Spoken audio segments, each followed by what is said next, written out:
ফটিকছড়ির বন্যায় কবলিত মানুষদের জন্য গাউসিয়া কমিটি বাংলাদেশ দক্ষিণ ফটিকছড়ি মোহাম্মদ তকিরহাট শাখা কর্তৃক পরিচালিত গাউসিয়া মানবিক ফাউন্ডেশন হতে দ্বিতীয় ধাপে আবারও বন্যায় ও কর্মহীন পরিবারের মাঝে ত্রাণ সামগ্রী গাউসিয়াতে তোহফা ইউনিয়নের মঙ্গলবার ২৭শে আগস্ট জাফতনগর বিভিন্ন এলাকায় ত্রাণ সামগ্রী বিতরণ করা হয়।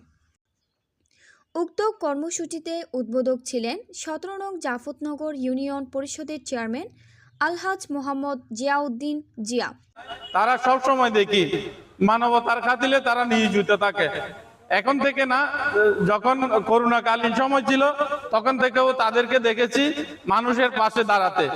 যখন কেউ ছিল না দাফন কাফন করার জন্য, আমাদের এই মোহাম্মদ তকিরহাট শাখার কিছু যুবক ভাইয়েরা এই মানবিক দৃষ্টিকোণ থেকে তারা এই দাফন কাফনের কার্যক্রম শুরু করেছিল। সেই থেকে দেখতেছি তারা যেখানেই মানবতার বিপর্যয় সেখানে এই মোহাম্মদ তকিরহাট শাখার যুবক ভাইয়েরা গাউসিয়া কমিটিরা দাঁড়ায়। আজকে আমাদের এই জাফতনগর ইউনিয়নে এই ৮ নম্বর ওয়ার্ড এবং ৯ নম্বর ওয়ার্ড এবং আংশিক ১ নম্বর ওয়ার্ডে প্লাবিত হয়েছে, যেখানে মানুষের ঘরে পানি ঢুকেছে। ঢুকার পরে তারা দেখলাম নৌকা নিয়ে খাদ্য সামগ্রী নিয়ে তারা প্রথম ধাপে দিয়েছে। আজকে আবারও খাদ্য নিয়ে তারা এই দ্বিতীয় ধাপে যাচ্ছে।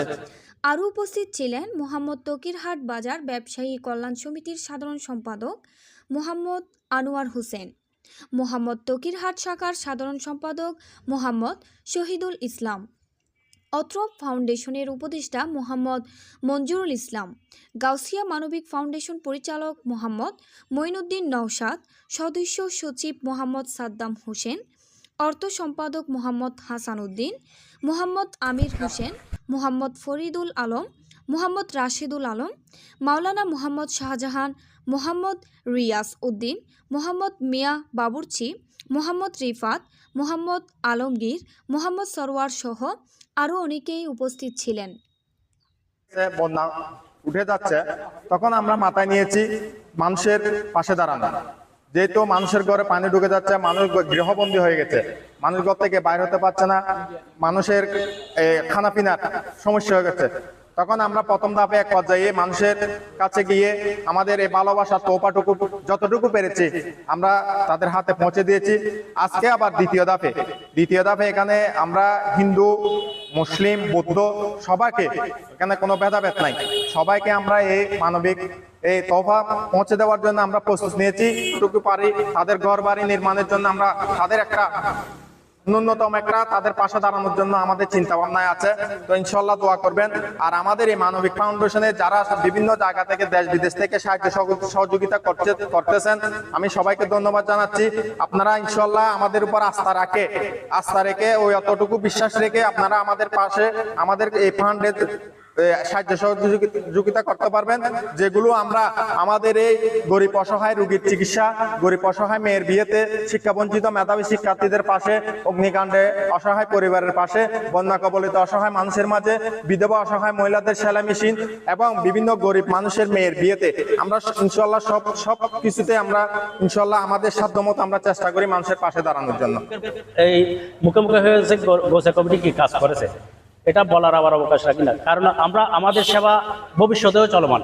আমরা এখান থেকে বিধবাদেরকে বিভিন্ন রকম আর্থিক সহযোগিতা, যাদের ঘরের টিনের চাল নেই তাদেরকে টিন, যারা সেলাই কাজ জানে সেলাই মেশিন, এবং যারা কর্মক্ষম মানুষ কিছু কর্ম করার জন্য তাদেরকে আমরা দোকানের সামগ্রী এভাবে দিয়ে আসতেছি। এবং ইনশাল্লাহ ভবিষ্যতেও আমাদের এই পরিকল্পনা আছে। ভবিষ্যতে আমাদের পরিবার যাদের ঘরের মধ্যে বিভিন্ন রকম সমস্যা, মনে করেন আপনার ঘরের একটা ফাউন্ডেশন করছে, কিছু কাজ করতে পারে নাই, আমরা আমাদের একটা অংশ ওখান থেকে দিয়ে আমরা ওদেরকে আমরা সাহায্য সহযোগিতা করি। এবং ভবিষ্যতেও আমরা এই সাহায্য সহযোগিতা হাত সবসময় থাকবে। এবং আমাদের যারা প্রবাসী সদস্য আছে সব সময় তাদের প্রতি আমি কৃতজ্ঞ। তারা সবসময় আমাদেরকে এই কার্যক্রমে, এবং আমাদের এলাকার সবাই, বিশেষ করে আমাদের চেয়ারম্যান সাহেব আছে, আরো আমাদের সদস্যরা প্রত্যেকটা এক টাকা করে, মাসিক ১০০ টাকা করে আমাদের ফান্ড আছে। ওই ফান্ড থেকে মানবিক ফান্ড থেকে আমরা আমাদের কার্যক্রম পরিচালনা করি, এবং ওই কার্যক্রম ভবিষ্যতেও চালু থাকবে ইনশাল্লাহ।